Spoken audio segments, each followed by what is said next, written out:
The most famous maritime disaster of all time happened on April 15th, 1912, when the Titanic went down in the North Atlantic, taking some 1,500 people with her.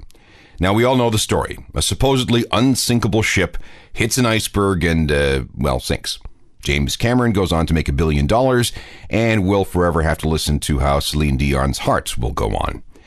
There's probably nothing that we don't know about the sinking of the Titanic. Or is there? Let me offer up this secret theory. The thing ultimately responsible for what happened that night was, wait for it, the moon. Now let me explain. The moon is, of course, responsible for the Earth's tides. Its gravitational influence pulls on the world's oceans. In early 1912, the moon's orbit was actually at its closest point to the Earth in 1,400 years, meaning that its effect on tides was a little bit stronger than usual. This meant that glaciers along the coast of Greenland were subject to greater than normal stresses. The higher than normal tides caused by the moon in the first months of 1912 caused chunks of these glaciers to break off sooner than they normally would have that year. The timing turned out to be just right, or just wrong, as it turns out.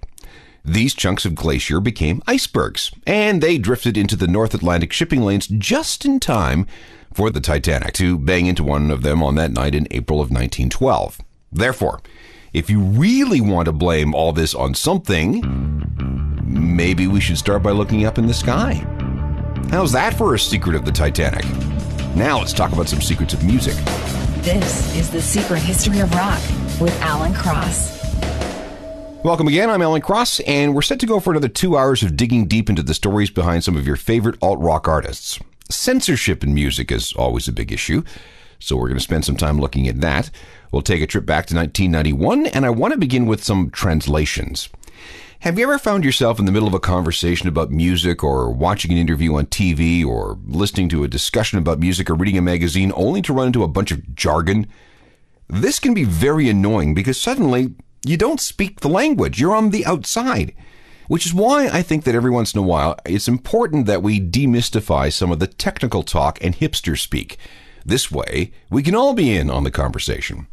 For example, you've probably run across the term 360 deal in discussions about new ways to make money in the music business. What, you may ask, is a 360 deal? Good question. It used to be that a band signed to a record label for the purposes of putting out a record. Profits from the sale of that record would be split at a pre-negotiated rate. The label would then give the artist an advance, a loan, against any future profits the artist might earn from the sale of that particular record. This, in effect, made the label a bank for the band. Oftentimes, though, the artist never sold enough albums to pay off that advance, so they never earned any money off the sale of their albums. In effect, their wages were garnished until the debt was worked off through record sales. Meanwhile, the label continued to make a profit on their half of the sales. However, the band was free to tour and to sell t-shirts to make some money, and the label didn't generally get a piece of that action.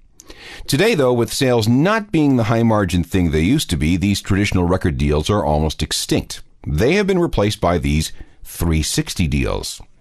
The thinking is this: if a label is going to invest in the risky venture of developing and marketing new talent, they should share in a bigger portion of the profit. When a band signs a deal now, the label also takes a piece of not only the music sales, but merchandise, touring, ringtones, songwriting royalties, licensing, publishing, just about any revenue stream that you can think of. Now, this does sound like a bad deal for the artist, but it doesn't have to be. In exchange for giving up a piece of all those things I just mentioned, the artist actually ends up with more security. How? Well, now that the label has a stake in everything the artist does, it's in the label's best interests to really get out there and make sure that the artist is successful on all these different levels and all these different areas over the long term. And in some cases, artists get a whole lot of money up front. They're paid their salary in advance without having to worry about having to give it all back one day. It's up to the label to generate the revenue to recoup that investment.